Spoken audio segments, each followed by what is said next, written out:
योगी राज में वो काम हो चुका है जिसकी उम्मीद ये देश कई सालों से कर रहा था। और दोस्तों, इसी बात से चीन और उसका पालतू कुत्ता पाकिस्तान फड़फड़ा उठा है, क्योंकि चीन तो कभी भी नहीं चाहता था कि यूपी में इस तरह का माहौल भी बन पाए, क्योंकि उसे चिंता बेंगलोर या मुंबई की नहीं थी, बल्कि उसकी असली चिंता तो यूपी और बिहार है। जो काम पर उतरते हैं तो बवाल होना तय है या फिर तरक्की का भौकाल मचना भी तय है।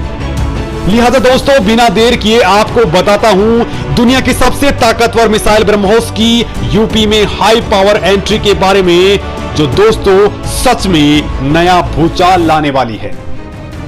यूपी की सुपर ब्रह्मोस से टूटेगी चीन की कमर। एवलेसी के साथ ही समंदर में चीन को मिलेगी कड़ी टक्कर। योगी ने पूरे भारत को दी सबसे बड़ी गुड न्यूज। दोस्तों, फिलहाल भारत ही नहीं बल्कि पूरी दुनिया तालिबान की समस्या से परेशान है, क्योंकि तालिबान को न केवल एक पूरा का पूरा देश मिल गया है, बल्कि उसके अत्याधुनिक हथियार और पूरी की पूरी फौज भी मिल चुकी है। लिहाजा आप अंदाजा लगा सकते हैं कि भारत के कश्मीर पर कितनी बड़ी समस्या आ सकती है। तो दूसरी समस्या यह है दोस्तों कि तालिबान के इस काम में भारत का पड़ोसी दहशतगर्द मुल्क पाकिस्तान उसका साथ दे रहा है, जिनको चीन की ओर से खुली छूट मिली हुई है, वो भी आर्थिक और राजनीतिक मोर्चे पर। दोस्तों, चीन वैसे भी भारत का दुश्मन नंबर 1 रहा है। चीन लगातार एलएसी पर भारतीय इलाकों में कब्जा करता जा रहा है। उधर श्रीलंका को मोहरा बनाकर दक्षिण में समंदर के रास्ते भारत में घुसपैठ की कोशिश में है। साउथ चाइना सी में अपने समुद्री कानून से अब भारतीय नौसैनिक जहाजों को निशाना बनाना चाहता है। लेकिन दोस्तों, इसी बीच यूपी की योगी सरकार की ओर से जो खबर आई है, उसने चीन के होश उड़ा दिए हैं। क्योंकि दोस्तों, चीन के पास जिस ब्रह्मोस का कोई तोड़ नहीं है, वो अब यूपी में बहुत बड़ा आकार लेने वाली है।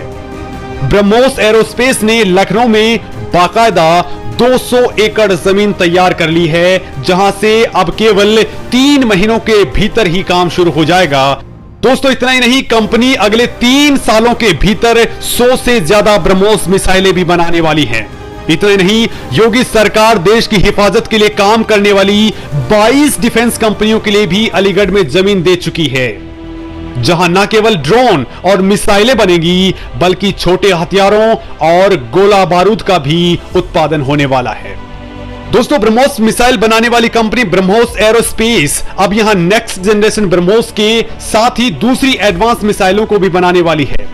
दोस्तों, आपको बता दें कि भारत की सबसे ताकतवर मिसाइल ब्रह्मोस फिलहाल चीन से लगती पूरी एलएसी पर तैनात की जा चुकी है। साथ ही समंदर में भी चीन की सांसें तोड़ने के लिए इसे तैनात किया जा चुका है। ब्रह्मोस मिसाइल भारत की वो ताकत है जिसे रोक पाना चीन तो क्या, अमेरिका के बूते की बात भी नहीं है। भारत की इस ब्रह्मोस मिसाइल की रफ्तार के आगे अमेरिका और दुनिया की सबसे घातक मिसाइल समझी जाने वाली टॉम हॉक क्रूज मिसाइल भी फीकी पड़ती है। तभी तो दोस्तों, ब्रह्मोस को दुनिया की सबसे घातक और तेज रफ्तार से हमला करने वाली मिसाइल कहा जाता है। भारत पिछले काफी समय से समंदर की गहराइयों से ब्रह्मोस को फायर करने वाली सबमरीन की तलाश में भी था, जो अब दक्षिण कोरिया से वो भी हासिल होने वाली है। क्योंकि दोस्तों, उसने पहली बार अत्याधुनिक किलर पनडुब्बी की मदद से समंदर के नीचे मिसाइल दागने में ऐतिहासिक कामयाबी हासिल की है। ये पनडुब्बी KSS-3 स्टील्थ टेक्नोलॉजी से लैस है, और अगर ब्रह्मोस मिसाइल इसमें फिट हो जाती है तो फिर चीन की कोई खैर नहीं है। चीन को चारों तरफ से घेर रहा है हिंदुस्तान। दुनिया के 70 देश भारत से मांग रहे ब्रह्मोस। दोस्तों, हिंदुस्तान के दुश्मनों के दुश्मन ब्रह्मोस हासिल करने के लिए कोई भी कीमत देने को तैयार हैं। बालाकोट में जब भारत की एयर स्ट्राइक के 2 साल पूरे हुए तो भारत में तो जश्न मन ही रहा था, लेकिन पाकिस्तान की नींद हराम थी। पाकिस्तान के राष्ट्रपति ने भरे मंच से ब्रह्मोस 2 मिसाइल का खौफ स्वीकार कर लिया था। और तो और, चीन भी लद्दाख मामले से पहले अरुणाचल प्रदेश और तिब्बत के मसले पर भारत को आंख दिखा रहा था। तब अरुणाचल प्रदेश की सरहदों पर ब्रह्मोस की तैनाती की बात से ही चीन की छाती फटने लगी। भारत की बेहद खतरनाक सुपरसोनिक क्रूज मिसाइल ब्रह्मोस की ताकत का अंदाजा इसी बात से लगा लीजिए कि दुनिया के 70 से ज्यादा देश ब्रह्मोस को मुंह मांगे दामों पर हाथों हाथ भारत से खरीदना चाहते हैं। चीन की चालबाजियों से परेशान फिलीपींस ने तो भारत के साथ दुनिया की सबसे खतरनाक ब्रह्मोस मिसाइल की खरीद को लेकर डील भी साइन कर ली है। फिलीपींस और चीन साउथ चाइना सी पर अक्सर आमने सामने रहते हैं। ऐसे में भारत और रूस की तरफ से तैयार की गई ये मिसाइल चीन के लिए सबसे बड़ा खतरा साबित हो सकती है।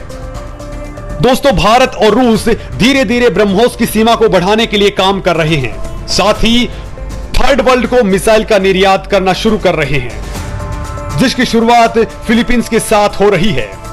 ब्रह्मोस को इस तरह से डिजाइन किया गया है कि यह किसी भी वॉरशिप, पनडुब्बी, फाइटर जेट या फिर मोबाइल लॉन्चर से आसानी से फायर की जा सकती है। वहीं दोस्तों, ब्रह्मोस 2 स्पीड के मामले में अमेरिकी सेना की मिसाइल टॉमहॉक क्रूज से भी 4 गुना तेज है। ब्रह्मोस मिसाइल को विशेषज्ञ पहले ही दुनिया की सबसे खतरनाक मिसाइल करार दे चुके हैं। दोस्तों, भारत पिछले कुछ सालों में थाईलैंड, इंडोनेशिया, वियतनाम समेत कई दक्षिण पूर्वी एशियाई देशों के साथ बातचीत कर रहा है ताकि उन्हें ब्रह्मोस से सुसज्जित किया जा सके। वैसे दुनिया के करीब 70 देशों ने करीब 1 दशक पहले ही भारत से आग्रह किया था कि वो उन्हें ब्रह्मोस मिसाइल दे दे। यहां तक कि चीन से परेशान देशों के अलावा खाड़ी देशों ने भी अब मिसाइल को हासिल करने की चाहत रखी है। बड़ी बात तो यह है कि चीन का चमचा पाकिस्तान ब्रह्मोस मिसाइल की टेस्टिंग का ट्रेलर देखते ही सख्ती में आ गया है, क्योंकि मैक 8.5 की रफ्तार से दुश्मन पर कहर बनकर टूटने वाली ब्रह्मोस मिसाइल महज 10 मिनट के भीतर ही पाकिस्तान पर परमाणु अटैक कर सकती है। क्योंकि दोस्तों, इतनी तेज रफ्तार वाली सुपरसोनिक क्रूज मिसाइल ब्रह्मोस के सामने दुनिया का कोई भी मिसाइल प्रतिरक्षक तंत्र काम ही नहीं करता है। इसी डर से कांपते हुए पाकिस्तानी राष्ट्रपति आरिफ अलवी ने कहा था कि भारत ने हाइपरसोनिक क्रूज मिसाइल ब्रह्मोस 2 भी बना ली है। इस मिसाइल की स्पीड 8.5 मैक है, यानी ये आवाज की गति से 8.5 गुना ज्यादा रफ्तार से चलती है। दोस्तों, ब्रह्मोस बस 10 मिनट के अंदर पाकिस्तान में दाखिल हो सकती है और ऐसे में पाकिस्तान को अपने दुश्मनों के खिलाफ सुरक्षा घेरा मजबूत करना होगा। खैर दोस्तों, पाकिस्तान को इस मिसाइल से कांपना ही होगा। और दूसरी तरफ जिस तरह से यूपी में योगी से अपराधी कांप रहे हैं, वैसे अब भारत के दुश्मन भी सरहदों पर यूपी की बनी मिसाइल से कांपने वाले हैं। आप इसके बारे में क्या कुछ सोचते हैं, कमेंट के जरिए जरूर बताएं। और ये इसके अलावा, यूपी के अलावा ये मिसाइल दूसरे कौन से राज्यों में और बनाई जानी चाहिए, इसके बारे में आप हमें कमेंट लिख करके जरूर बताएं।